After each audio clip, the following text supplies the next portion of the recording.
hemos estado estudiando la semana pasada, hablamos acerca del milenio y nosotros dijimos que Dios, en contraste con el fracaso del hombre, del ser humano, conforme a la palabra de Dios que vive y permanece para siempre, tiene establecido un tiempo en el cual el Mesías, el Rey de Reyes, el Señor de Señores, va a establecer un reino literal en esta tierra de 1000 años.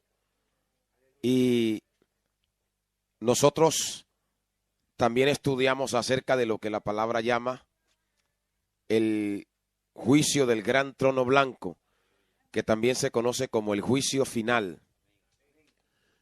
Y vamos a leer ahí la palabra en Apocalipsis capítulo 20, del versículo 11 hasta el final. Y vi un gran trono blanco y el que estaba sentado en él, de delante del cual huyeron el cielo y la tierra, y ningún lugar se encontró para ellos. Puede tomar asiento, amado hermano. Gloria al nombre del Señor. Nosotros mencionamos que durante el milenio van a haber unas características muy marcadas, unos distintivos. Lo primero que dijimos es que en el milenio habrá longevidad. Longevidad no es eternidad, es larga vida. Dijimos que habían árboles que podían vivir 1000 años hoy en día, y en el milenio la vida de las personas será en función de su integridad. Durante el milenio nosotros explicamos que no habrá niño recién nacido que muera.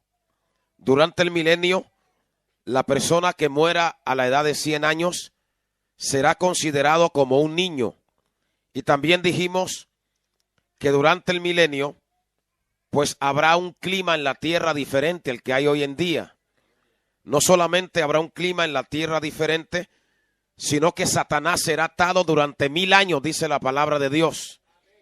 Y habrá ausencia de vicios, también habrá un alto índice de moralidad.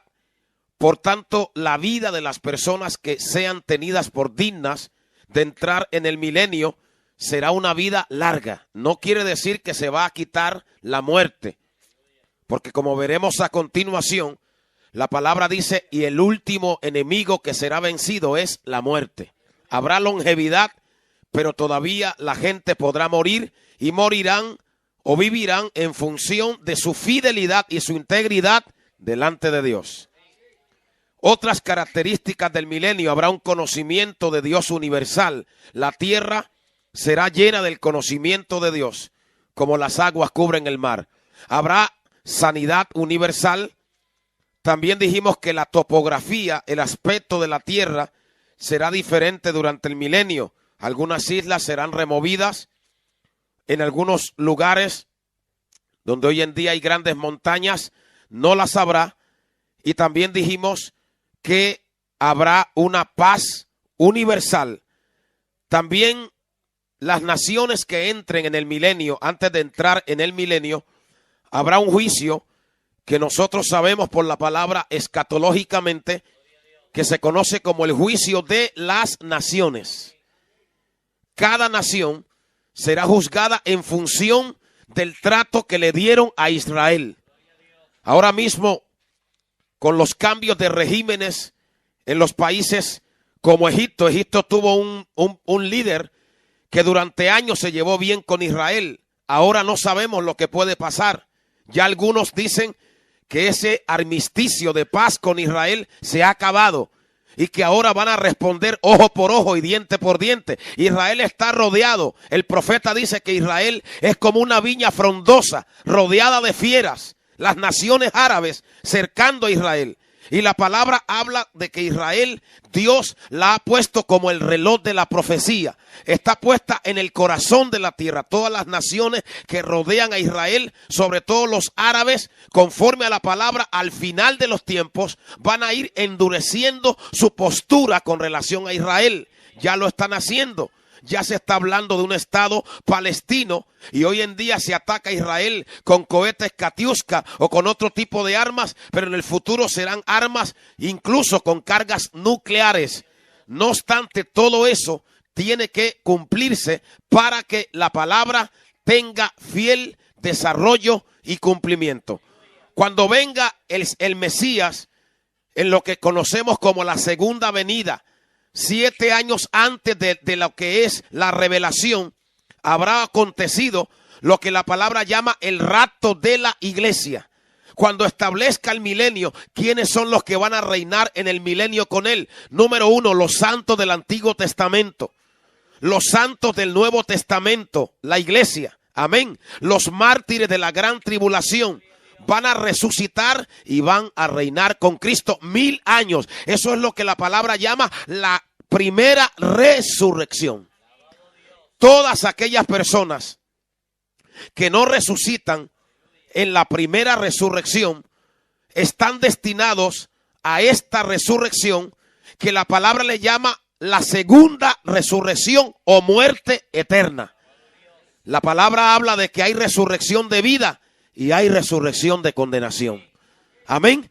Y lo he predicado y no me canso de repetirlo. Allá decía un pastor, el hermano Melquisedec, que fue de gran inspiración. Él es bautista, pero estaba gozándose ahí.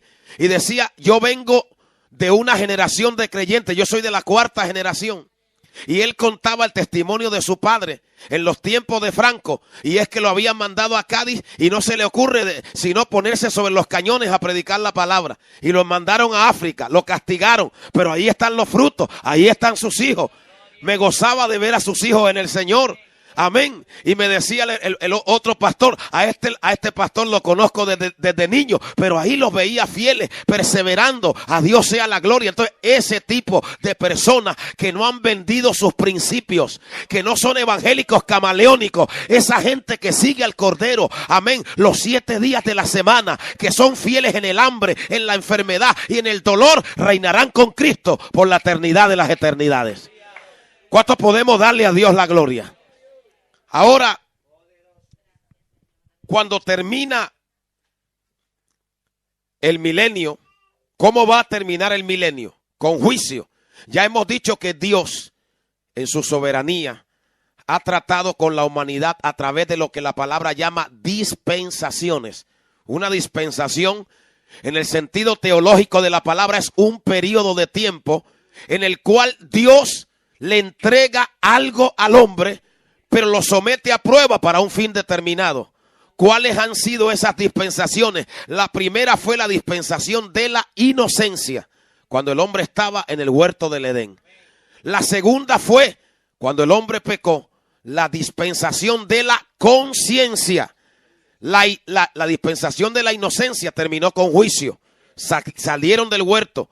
La de la conciencia terminó con juicio, el diluvio.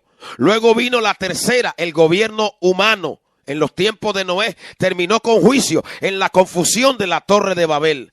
Luego vino la dispensación de la promesa en los tiempos de Abraham. Luego vino la ley que terminó con juicio también cuando nuestros pecados fueron juzgados en la cruz del Calvario. Luego estamos ahora en la sexta dispensación, que se le llama también la dispensación del Espíritu Santo, de la gracia, donde Dios manda a todos los hombres en todo lugar que se arrepientan. ¿Cuánto le damos a Dios la gloria? Esta dispensación también terminará con juicio, que es los 7 años de la gran tribulación. Luego el Señor establecerá la séptima y la perfecta, que es el milenio. Pero también terminará con juicio, porque habrá un remanente de rebeldes que no van a aceptar la teocracia, el gobierno del Mesías. Amén. Porque vamos a estar reinando. Jerusalén será la capital universal. No lo van a asumir, no lo van a aceptar. Van a sitiar la ciudad. Van a creer que ellos podrán pelear contra el Cordero y vencerlo. Pero el Cordero no moverá las manos. Amén. Sencillamente caerá fuego del cielo y los consumirá. Oh, alma mía, alaba a Jehová en esta mañana. ¿Cuántos pueden adorar a Dios? Y cuando ya venga el juicio, porque esa dispensación también va a terminar con juicio, viene lo que la palabra llama el juicio final. Mire, hermano, toda persona, aunque se defina como ateo como agnóstico, como libre pensador, cuando usted le habla de la eternidad, ahí empieza a meditar que hay algo más allá de lo que nuestros ojos ven. Que hay algo después de la muerte. Que la vida no se acaba con la muerte. Amén. Aún los que están recibiendo ahora al santo varón. Que no ha venido mal que suban las temperaturas. Para ellos y para el santo varón también. Amén. Porque después los juicios que vienen será fuego. ¿Cuántos pueden alabar a Dios? Pero los que realmente conocen la palabra son personas que usted les habla del evangelio. Les habla de la verdad y aunque sean rebeldes, dicen yo creo. Y ellos, porque dice la palabra que Dios ha puesto un sentido de eternidad en el corazón de los hombres. Crea o no crea, algo le muestra que no es solo materia, sino que tiene una parte inmaterial, que es el área espiritual.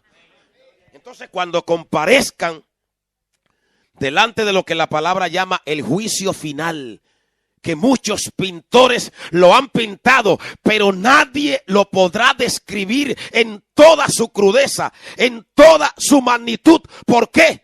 Porque en el juicio cobarde y miserable de Pilatos, la criatura juzgó al creador, pero en aquel juicio el creador juzgará a la criatura. Aquel juicio fue un juicio amañado y manipulado, pero este juicio será conforme a la actitud que tuvo cada vida con relación al Señor Jesucristo. Porque de tal manera amó Dios al mundo que ha dado a su Hijo unigénito para que todo aquel que en Él crea no se pierda, mas tenga vida eterna. El que en Él cree no es condenado, pero el que no cree ya ha sido condenado. ¿Cuántos pueden darle un amén al Señor? ¿Cuántos pueden darle un gloria a Dios en esta mañana? A su nombre sea la gloria. Ahora,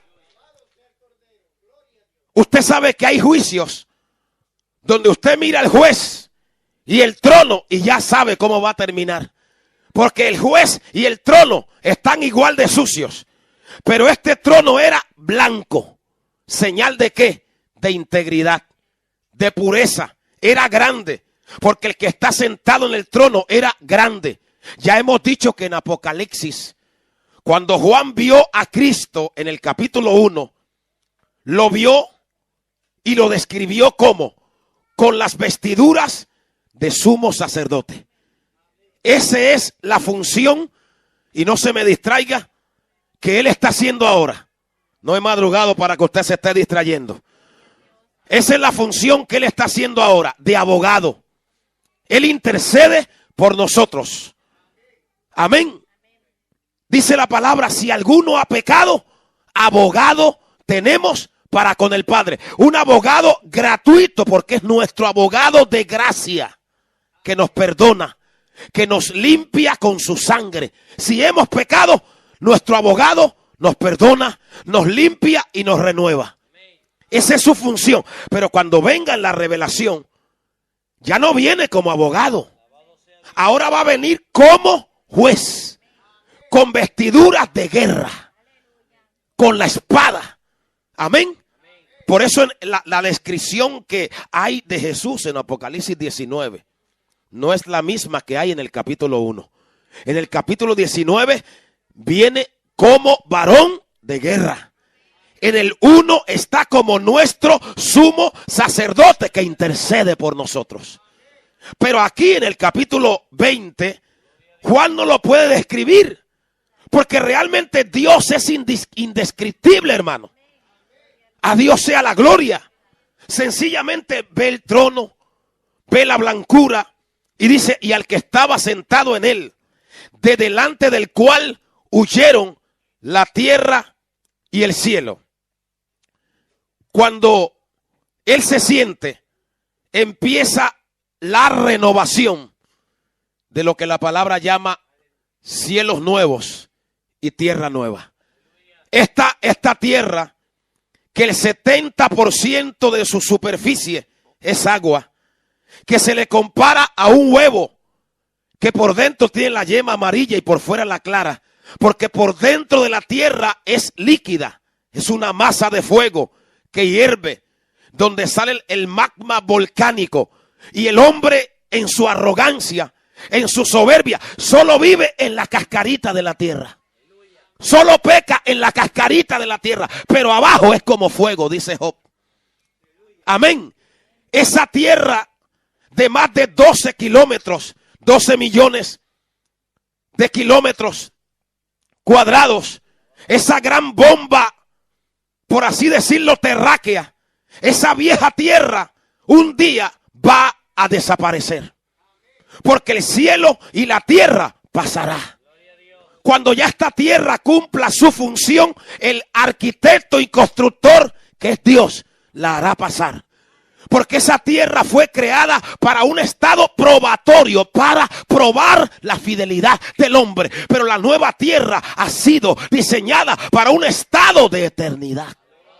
Oh, ¿cuántos pueden adorar a Dios? Por eso Juan empieza a ver el declive de esto que nosotros llamamos tierra y las capas atmosféricas, que luego hablaré de ellas. Y cuando empezaron a desaparecer, y usted dirá, ¿y cómo lo hará Dios? Pues Dios sabe cómo lo hará. Juan dice, y ningún lugar se encontró para ellos. Juan vio allí, yo lo dije en el mensaje pasado, vio a los muertos grandes y pequeños de pie ante Dios. Yo expliqué quiénes son esos muertos grandes. Los grandes pecadores, los grandes blasfemos, los grandes nobles, los grandes rebeldes, los grandes apóstatas, los que se creen dioses, los que el Salmo 49 dice que dan los nombres a sus tierras, los que creen que serán eternos, los que el salmista vio como laurel verde, van a estar ahí. ¿Y quiénes son los pequeños? No son niños, porque de los niños es el reino de los cielos. Los pequeños son conforme a su grado social. ¿Por qué van a estar ahí? Porque nadie se salva por ser rico o ser pobre. Nos salvamos por nuestra actitud hacia Jesucristo, el Hijo de Dios. ¿Cuántos pueden alabarle en esta mañana? Y dijimos que aquí en la tierra, ¿quiénes son los grandes? Los que no se congregan. ¿Quiénes son los grandes? Los que están en la televisión destripándole las entrañas a los demás. Que hay programas que yo más bien le llamo, más que los programas del corazón, le llamo de las vísceras. Esos son los grandes. Los que están todo el día hablando necedades. Amén. Esos son los grandes de la tierra. Los pecadores, los adúlteros, los mentirosos. Amén. Los multimillonarios que ya llevan como 10 divorcios a cuestas y van buscando el número 11. Pero allá en la palabra, allá en el cielo, los grandes son los que guardan la palabra. Los grandes son los que viven delante de Dios. Los grandes son los que lloran a los pies de Jesucristo. Los grandes son los que guardan sus mandamientos y le temen. Los grandes son los que caminan con Dios como Enoc. Cuando el ángel habló de Juan el Bautista, dice, este será grande delante de Dios. Y hablando de Cristo también dice, será grande. Amén. Porque no hay nada más grande que aquel que vive delante de Dios. ¿Quiénes son los grandes? Los que le sirven a Dios. ¿Quiénes son los grandes? Los que dan su vida en favor de otros. ¿Quiénes son los grandes? Los que aman, los grandes en amor, los grandes en humildad, los grandes en misericordia. Los grandes en la verdad. ¿Cuántos pueden adorar a Dios? Entonces, en ese juicio, ante el gran trono blanco, dice la palabra en el verso 12, y vi a los muertos grandes y pequeños de pie. Por tanto, el juicio será en algún lugar del espacio. No necesitarán sillas ni nada físico, porque van a resucitar con cuerpos aptos para arder por la eternidad. Y los libros fueron abiertos. Y otro libro fue abierto, el cual es el libro de la vida. Aquí tenemos que ir con calma y aclarar algunas cosas. Aquí se habla de dos tipos de libros. Se habla y dice, y los libros fueron abiertos.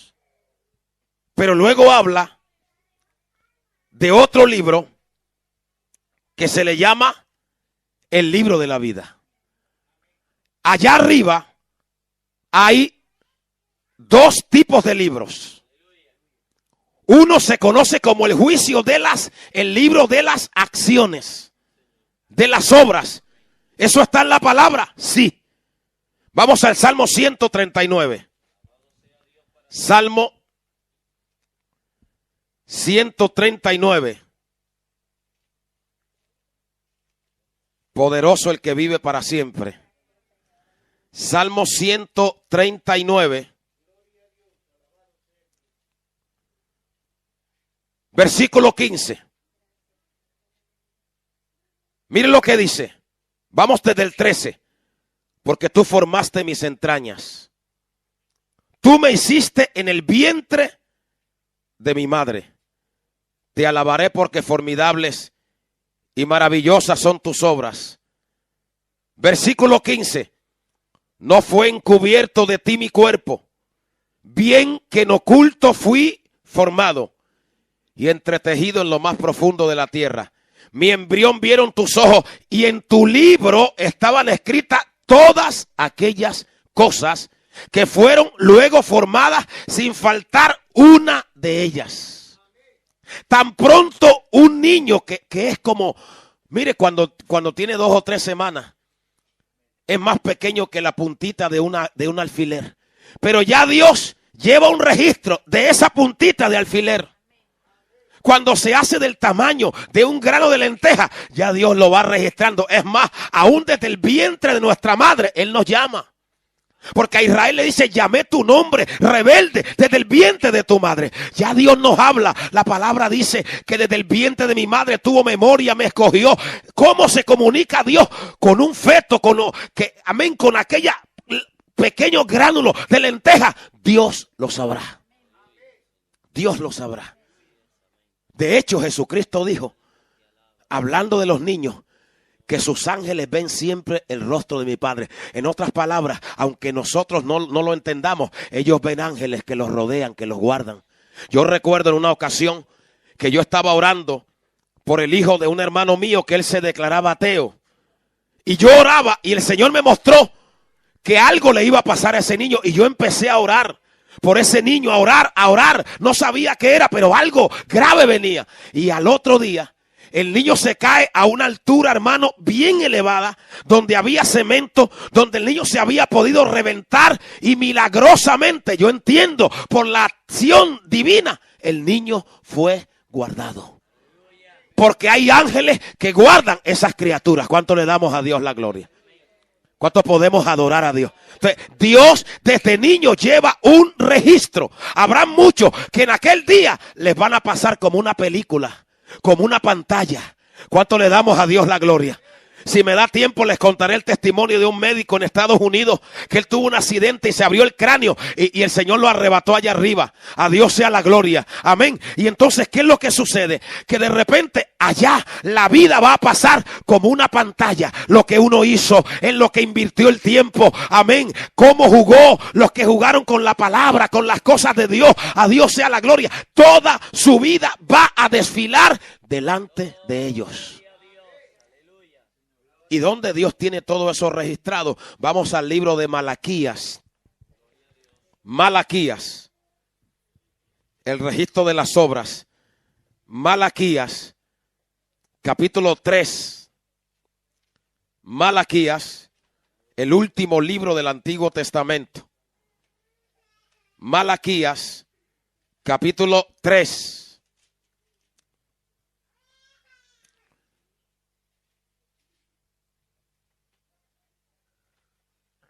Miren, los días de Malaquías eran días de apostasía, donde mucha gente creía que el servir a Dios no tenía sentido. Capítulo 3. Malaquías capítulo 3. Quédate sentado al lado de él, hermano John Jairo, porque si no es que no va a encontrar los versículos. Malaquías capítulo 3. Verso 14 dice, habéis dicho, por demás es servir a Dios. ¿Qué aprovecha? Mire lo que decían en los días de Malaquías. ¿Qué aprovecha que guardemos su ley y que andemos afligidos en presencia de Jehová de los ejércitos? ¿Qué aprovecha? Decimos pues ahora, eso era lo que decían en los días de Malaquías, bienaventurados son los soberbios y los que hacen impiedad. No solo son prosperados, sino que tentaron a Dios y escaparon. Eso es como aquella gente que usted ve. Decía un pastor que estaba allá en la confraternidad, que él tenía negocios con su familia. Y de repente el Señor lo llamó a la obra misionera. Y como que perdió muchos negocios. Y un día él iba con un decaimiento caminando por un barrio. Y de repente se le aparece el mejor amigo de él, del mundo, con una Chevrolet, hermano, que casi lo cegaba de nueva. Y le dijo, ¿y qué? ¿Y cómo te va? Y él sudando. Y de repente él dice que casi sentía como blasfemar, pero el Señor lo contuvo. Dijo, no, me va bien, y siguió caminando. Pero cuando aquel hombre condujo aquel carro, él lo miraba y él decía con una envidia, diciendo, pero yo oro, le sirvo a Dios, y aquel que ni ora, ni se congrega, como que todo le va bien. Pero cuando él entró al santuario, el hermano, cuando él se arrodilló, dice que Dios se lo mostró como un valle de huesos secos. ¿Cuánto le damos a Dios la gloria? ¿Cuánto bendecimos al Rey de Reyes, hermanos? Entonces, en los días de Malaquías la gente decía, no tiene sentido el servir a Dios. Eso no vale nada. Pero entonces, a través del profeta Malaquías, dice la palabra en el versículo 16. Entonces los que temían a Dios, siempre hay los que no le tienen respeto a Dios. Pero hay los que realmente temen y respetan a Dios. Los que temían a Jehová hablaron cada uno a su compañero. Y el Señor escuchó y oyó. ¿Y qué? Y fue escrito libro de memoria delante de él, para los que temen a Jehová, para los que piensan en su nombre. Y entonces Dios dice, y serán para mí especial tesoro, ha dicho el Señor de los ejércitos, en el día que yo actúe, y los perdonaré como el hombre que perdona a sus hijos que le sirve. Y os volveréis y discerniréis la diferencia entre el justo y el malo, entre el que sirve a Dios y el que no le sirve. ¿Cuántos podemos adorar a Dios? ¿Cuántos bendecimos al Rey eterno? Vamos a Juan, para que usted vea que Dios lleva un registro de las obras. Juan, capítulo 8. Juan, el capítulo 8. Hermano John Jairo, léame Amós 8:7.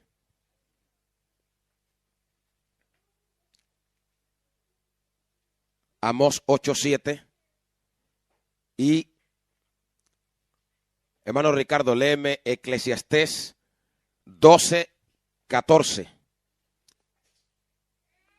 Amén. Mire lo que estamos leyendo aquí en el Evangelio de Juan.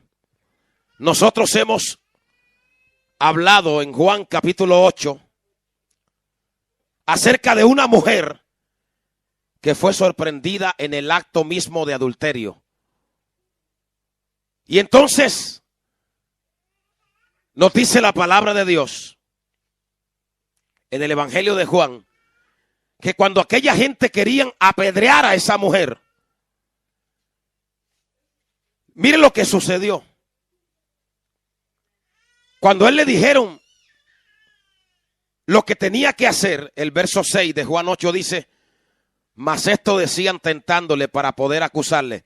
Pero Jesús, inclinado hacia el cielo, escribía en tierra con el dedo. Según algunas versiones, estaba escribiendo los pecados de cada uno de los acusadores. Porque Dios lleva un registro de las obras de cada ser humano. Léame, hermano, Amós 8:7. Amén. Eclesiastés capítulo 12, versículo 14. A Dios sea la gloria. ¿Cuántos podemos olvidar? ¿Cuántos podemos bendecir al Señor? Entonces hay cosas que hoy están olvidadas delante de Dios. No existen. ¿Por qué? Porque tan pronto una persona se arrepiente y se convierte, todos los pecados que habían hecho son borrados. Cuando el apóstol Pedro predicó aquel mensaje, porque usted ve entre lo que era el mensaje que predicaban los apóstoles, digamos de la línea judeocristiana, y el mensaje de la gracia que sobre todo empieza a predicarse a través de Pablo, siempre era un mensaje que enfatizaba en la necesidad de reconocer la obra expiatoria de nuestro Señor Jesucristo. Entonces, cuando una persona viene al Señor, todo lo que ha hecho está ahí en un registro. Pero entonces viene, se arrepiente y un ángel en el cielo, el Señor le ordena que borre todo eso. Porque en Ezequías dice, yo deshice como niebla tus rebeliones. Yo deshice como nube tus pecados, vuélvete a mí porque yo te redimí. El apóstol Pedro predicó y dijo, arrepentíos y convertíos para que sean borrados vuestros pecados y vengan de la presencia del Señor tiempos de refrigerio. Porque hermano, una persona puede cometer un pecado, puede hacer algo malo. Es más, usted no le tiene que decir nada. Usted sencillamente le dice, Dios un día te llamará a cuenta. Y aunque se vaya la noche, la conciencia empieza a trabajar la persona. Y allá hay una batalla entre el Espíritu Santo y ella, una guerra. ¿Por qué? Porque Dios, que penetra a lo profundo del ser humano, le está haciendo ver que tiene que ponerse a cuentas con Dios. ¿Cuánto podemos adorar a Dios? Pero entonces cuando la persona se humilla y se arrepiente, vienen tiempos de refrigerio. Hay paz en ese corazón. Yo no sé cómo, pero el Señor le hace entender que ha perdonado su pecado, que ha quitado su culpa y que lo ha vestido de vestiduras de gala, de honra y de hermosura. ¿Cuántos pueden bendecir al Señor?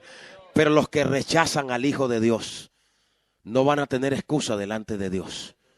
Amén. Usted me dirá, pastor, y los que nunca oyeron el evangelio, los que jamás se les predicó la palabra, dice la palabra que van a ser juzgados por lo que la palabra llama la ley de la conciencia. Todo ser humano tiene como un predicador dentro que se llama conciencia. Amén. Pero hay otra cosa más. Vamos a ir a Romanos capítulo 1. Romanos capítulo 1. Romanos capítulo 1. Estamos hablando de cuál es el método de juicio para aquellas personas que aparentemente nunca oyeron el evangelio, no se les predicó la palabra o no obedecieron a la ley. El capítulo 1 de Romanos, a partir del versículo 18. Pablo dice, porque la ira de Dios se revela desde el cielo contra toda impiedad e injusticia de los hombres que detienen con injusticia la verdad. Mire, una persona puede creer que viene de una bacteria o que viene de una especie de pez extraño del mar, pero sabe en lo profundo que tiene un área espiritual. Dios siempre de alguna manera se ha revelado a los hombres. ¿Cómo se ha revelado? A través del mayor evangelista que hay en la tierra, que es la naturaleza, el Espíritu Santo de Dios. Por eso la palabra dice que los cielos cuentan la gloria de Dios. El firmamento predica de la obra de sus manos. Puede que nadie haya predicado a una persona, pero cuando uno ve el sol, cuando uno ve que si la tierra estuviera más cerca del sol, moriríamos calcinados. Más lejos del sol, aquí no podría haber vida. Y uno ve la perfección, las bacterias que hacen germinar la tierra, los alimentos, el agua, el oxígeno. Hermano, durante unos años, aleluya, cuando yo estaba confundido, casi me desvío de los caminos de Dios, porque seguía a lo que llamamos el Dios casualidad o el Dios de la razón, y por poco me estrello contra las rocas. Menos mal que mi noble capitán, el Rey de Reyes, me rescató a tiempo. ¿Cuánto le damos a Dios la gloria? Hermano, el seguir esas cosas son necedades. Todavía nadie ha podido demostrar que la palabra de Dios no es verdad. Todavía Dios sigue salvando, sigue rompiendo cadenas, todavía sigue sigue sanando, todavía sigue enamorando, todavía sigue haciéndole entender que cada ser humano tiene un vacío del tamaño de Dios y que solo Dios lo puede llenar. Las famosas pruebas de la evolución caben en la parte final de un ataúd y ni la llamarían. Sea bendecido el nombre del Señor. Por tanto, la carta a los romanos, Pablo dice que lo que de Dios se conoce, verso 19, Romanos 1:19, les es manifiesto, pues Dios se lo manifestó. Dios se reveló a Adán y a Eva en el huerto, los creó, les enseñó a adorar. Adán y Eva le enseñaron a Caín y Abel el método de adoración. Luego viene Enoc, que fue el séptimo en la generación después de Adán y caminó con Dios. Luego viene Noé. Antes de Abraham viene Job, un hombre fiel que aunque aparezca ahí era un patriarca. Luego viene, aleluya, la ley. De alguna manera Dios siempre ha estado presente. Nadie tiene excusa delante de Dios. Entonces la palabra es clara.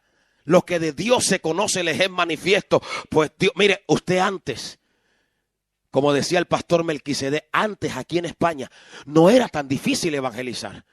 Porque usted a una persona que se definiera como católica le hablaba y todavía un católico 30, 40 años creía que había algo más allá. Tenía como las ideas erradas, pero tenía como un credo. Pero es que ahora ya no creen ni en lo que creían que era falso. No hay nada. A Dios sea la gloria, hermanos. Pero entonces de alguna manera Dios sigue dando testimonio de su realidad, de su grandeza, de su poder, de su majestad. Porque las cosas invisibles de Él, verso 20, su eterno poder y deidad se hacen ciertamente visibles desde la creación, por medio de las cosas hechas, siendo entendidas por medio de las cosas hechas, de modo que no tienen excusa. Porque habiendo conocido a Dios, no le glorificaron como a Dios, ni le dieron gracia. Hermano, no se puede conocer a Dios y glorificarle como si fuera un ídolo o una piedra. Hay que glorificarle a la altura y la dignidad de lo que Él es. Ni le dieron gracias, sino que se envanecieron en sus razonamientos. Y su necio corazón fue entenebrecido.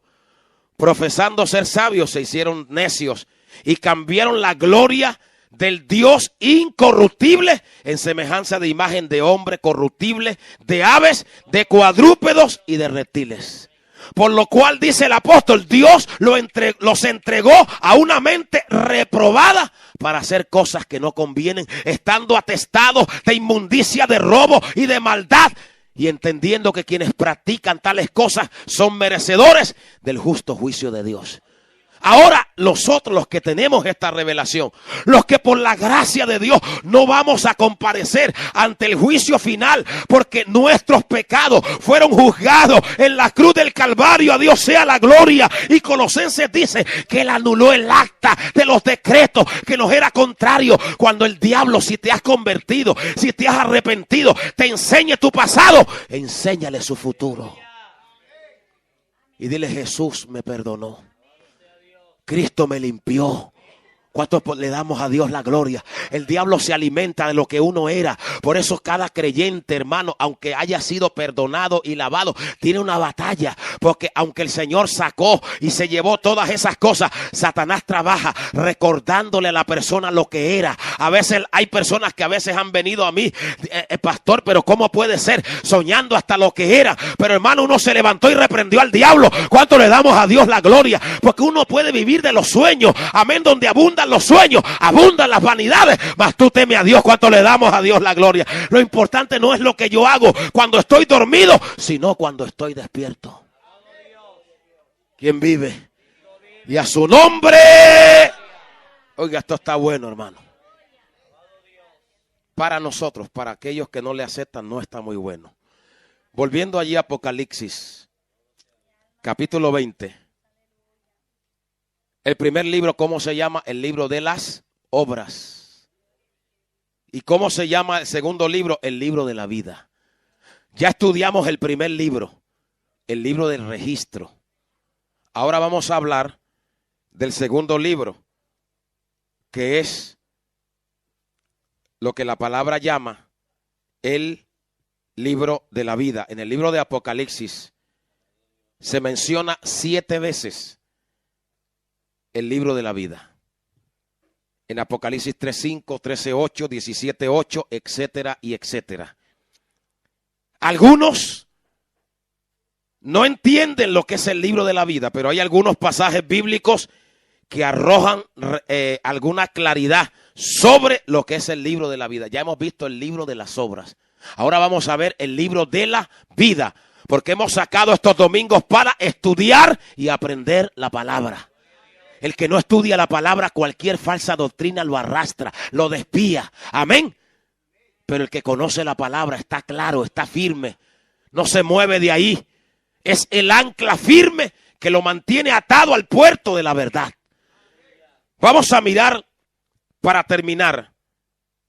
No hemos querido correr, vamos al paso del Señor. Algunos pasajes que hablan del libro de la vida. En el libro de Éxodo, capítulo 32, vaya conmigo al libro de Éxodo, capítulo 32. Éxodo, capítulo 32, el segundo libro de la Biblia. Éxodo, capítulo 32, versículos 32. Vamos a leer del versículo 30. Aconteció al día siguiente, Éxodo 30, 30. Aconteció que al día siguiente dijo Moisés al pueblo: vosotros habéis cometido un gran pecado, pero yo subiré ahora a Jehová, quizá le aplacaré acerca de vuestro pecado. Entonces volvió Moisés al Señor y le dijo: te ruego pues por este pueblo que ha cometido un gran pecado, porque se hicieron dioses de oro, que perdones su pecado, y si no, que me borres ahora de tu libro que has escrito. Y el Señor respondió a Moisés: al que pecare contra mí, a ese borraré yo de mi libro. Esto hay que aclararlo, porque hay una enseñanza que es la doctrina de la predestinación, que dice que uno es salvo, por siempre salvo y eternamente salvo. No, uno es salvo porque Jesús nos salvó en la cruz del Calvario. Uno es salvo si mantiene y retiene lo que el Señor le ha dado. El Señor dice: retén lo que tienes para que ninguno tome tu corona. Si una persona se arrepiente, es salvo. Se descarría, pierde la salvación. Su nombre es borrado del libro de la vida. Se reconcilia otra vez, lo vuelven a escribir. Se descarría otra vez. No puedes estar teniendo ocupado al ángel, escribiendo y borrando. No. O uno se reconcilia o se descarría. Los ángeles están muy ocupados. ¿Cuánto podemos adorar al que vive para siempre? A su nombre sea la gloria. Amén, hermanos. Entonces, uno con sus debilidades, Dios lo ayuda, Dios lo sostiene. El nombre de uno está escrito ahí en el libro de la vida. Amén. Otro pasaje que habla claramente acerca de lo que es el libro de la vida. Léame, Daniel, léeme Apocalipsis capítulo 3, versículo 5. Apocalipsis 3, versículo 5. Apocalipsis 3, verso 5. Léalo, hermano Daniel. Gloria a Dios. Léalo con voz de vida. Apocalipsis 3, 5. Amén. Y no borraré su nombre del libro de la vida. Salmos, hermana Nelly, Salmo 69, versículo 28. Salmo 69, 28. Y hermano Juan José, me lees Filipenses 4:3 y Hebreos 12:23. Filipenses 4:3 y Hebreos 12:23. La hermana Leli lee Salmo 69, 28. Estamos hablando del libro de la vida. En las antiguas ciudades había un registro donde los gobernantes llevaban inscrito a todos los ciudadanos de su reino.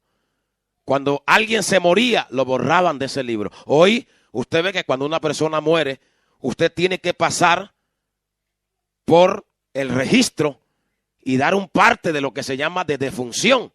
Y ya lo borran.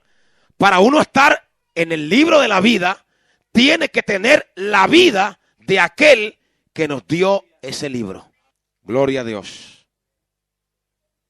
Estamos en Filipenses capítulo 4, verso 3. Amén.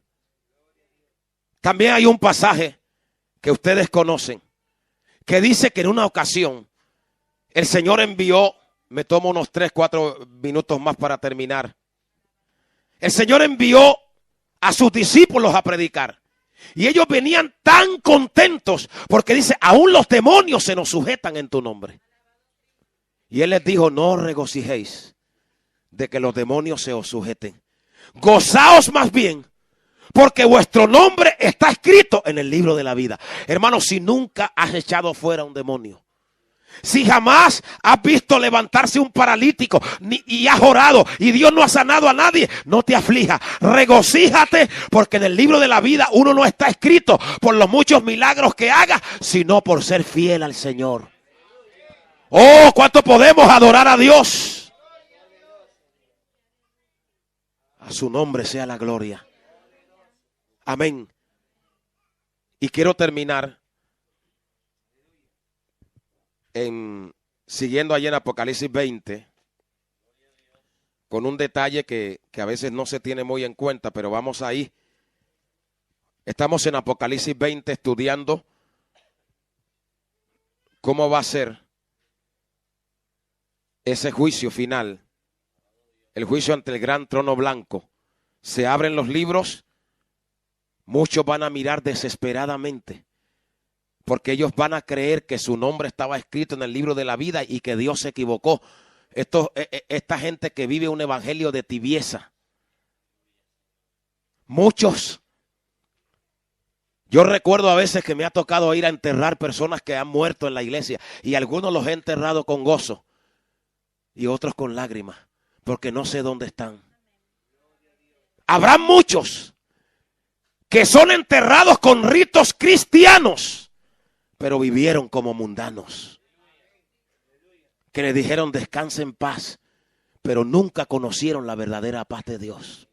Qué triste, hermano. ¿Cuánto le damos a Dios la gloria? Y entonces aquí dice la palabra que cuando se abran aquellos registros, a Dios sea la gloria.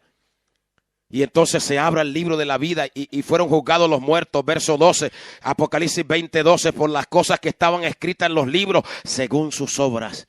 Y aquí dice, y el mar entregó los muertos que había en él. Y la muerte y el Hades entregaron los muertos que había en ellos. La palabra Hades significa lugar de tinieblas. Infierno significa lugar de profundidad. Está en el corazón de la tierra. Hay gente que ha tenido experiencias que Dios los ha llevado al infierno y dicen ellos que ven como que hay unos túneles. Y cuando la gente muere sin Jesús, entran como una especie de espiral y van cayendo por allá. Ya he oído muchos testimonios y todos concuerdan. Amén. Está en el corazón de la tierra, en la parte de abajo de la tierra. Y el paraíso está en la parte de arriba. Lázaro fue alzado y el rico descendió a esos lugares. Entonces dice, y el mar entregó a los muertos. Antiguamente se creía que cuando la gente moría en el mar, su espíritu estaba vagando. Por eso hablaban del fantasma de aquellos piratas perdidos. Y por ahí hay una película muy famosa de unos piratas que yo no sé cuántos siglos llevan. Amén. Y muy famosa con un parche en el ojo y salen del mar. Esos son leyendas, pero tiene algo de realidad. El mar entregará a los muertos. Y usted dirá, ¿y quiénes están bajo el mar? ¿Se acuerda de los de Sodoma y Gomorra? Están bajo el mar. Eran ciudades rebeldes contra Dios. Era gente, hermano, que se habían hecho grandes en la apostasía, en la maldad. Y Dios envió ángeles a predicarles la palabra. Ahí estaba Lot, pero hermano, pisotearon la palabra, se burlaron de la palabra, hasta que cayó fuego y azufre. Y todavía están bajo las aguas del mar. ¿Quiénes más están bajo el mar? Se acuerda de todos los rebeldes que rechazaron al predicador de justicia llamado Noé y se hundieron en el mar. Ahí van a salir, hermano. Y van a comparecer delante de Dios. Amén. Y el mar entregó los muertos que había en él, el Hades. Cuando una persona muere y va a un lugar de tormento, ese no es su destino final. Sencillamente está esperando. Usted sabe que cuando hay un caso, ahora tuvimos un caso triste allí, que menos mal que el Señor nos dio gracia porque se estaba moviendo la gloria de Dios. Pero a veces se invitan a las iglesias personas que no son convertidas. Y entonces vino una niña, poquito mayor que mi hija, y entonces nos cuenta que uno de los que estaba en la confraternidad, que estaba llena de la gloria de Dios, le estaba tratando de bajar sus ropas. Oiga, hermano, y cuando me contó aquello, yo que tengo una hija pequeña, iba caminando, pero como que el Señor me contuvo y dije, no, porque si va el hombre, lo puedo escachar, que vaya el pastor. Permite que le hable el pastor y no el hombre. Y me dio paz y le hablé, lo reprendí y le llamamos al arrepentimiento. Hay personas que vienen al evangelio y están en la iglesia, pero no son convertidos. Y para ir al cielo no es estar en una iglesia, hay que estar en Cristo Jesús. Oh, a su nombre sea la gloria. Ninguna iglesia salva. Me gozaba porque ahí había bautistas, ahí había gente. Nadie reclamaba iglesia porque allá en el cielo hay gente que cree que además de las 12 puertas que hay en la santa ciudad, que las estudiaremos, está una puerta que va a ensalzar su denominación. No, ninguna denominación salva. El que salva se llama Jesucristo, el Hijo de Dios. Y el que no dé fruto no entrará al reino de los cielos. Alma mía, alaba a Jehová en esta hora. Oh, a Dios sea la gloria. Que Dios nos ayude a ser fieles. Que Dios nos ayude a valorar lo que Dios nos ha dado. Estamos en tiempos de crisis. Hay, amén, gente que está pasando por situaciones terribles, hermano. Pero dice la palabra que muchas son las aflicciones del justo. Y en todas ellas, aunque estemos en crisis, el que menos hoy, yo no, pero el que menos hoy se ha pegado su buen desayuno. Hay un país en Somalia, en Kenia, que usted ve los niños, hermano, con las moscas saliéndole por los ojos. Eso sí tienen que lamentarse. Si usted no tiene nada, dele gloria a Dios por eso. Garbanzo, dele gloria a Dios por lo que tiene en la casa. Honre a Dios que joven fui y he envejecido y no he visto justo desamparado ni su descendencia mendigando pan. ¿Cuánto podemos darle a Dios la gloria? Jehová es fiel, hermano. Oh, ¿cuánto podemos declararlo en esta mañana? Dios nos ayude. Seguiremos con esta enseñanza. Póngase en pie y dele gracias a Dios. Padre, te adoramos. Te damos gracias, Señor, en esta mañana. Te damos la gloria por haberte conocido. Dele gracias a Dios. Dele gracias a Dios por esta palabra de vida que Dios nos ha dado. Dele gracias a Dios por la Santa Biblia. Dele gracias a Dios porque un día a usted le fue predicado no una religión, sino el evangelio de Jesucristo. Dele gracias a Dios porque usted ha entendido, aleluya. Dele gloria a Dios porque usted es de los sabios, de los entendidos, de los que resplandecerán como las estrellas en el firmamento. Padre, te adoramos. Padre, te damos la gloria por haber conocido esta palabra, por haber conocido este evangelio de poder. Señor, ayúdanos a serte fieles, a guardar tu palabra, porque el que guarda tu palabra no verá muerte, Señor. Señor, que seamos instrumentos de ánimo, de aliento, que le hablemos a otros, que evangelicemos a otros, que seamos un testimonio vivo de tu poder y de tu gloria, Señor. Oh, en el nombre de Jesús. Ayúdanos en esta mañana a valorar tu palabra, Señor. A darte gracias por todo lo que tú nos has dado. Te damos gracias por nuestros hijos, por nuestros matrimonios. Te damos gracias por cada vida, por cada hermano, por nuestra familia. Aún por esos momentos de prueba que como que sentimos que decaemos. Te damos gracias por todo lo que tú nos has dado, porque tú has sido bueno, tú has sido fiel. Recibe la gloria en el nombre de Jesús.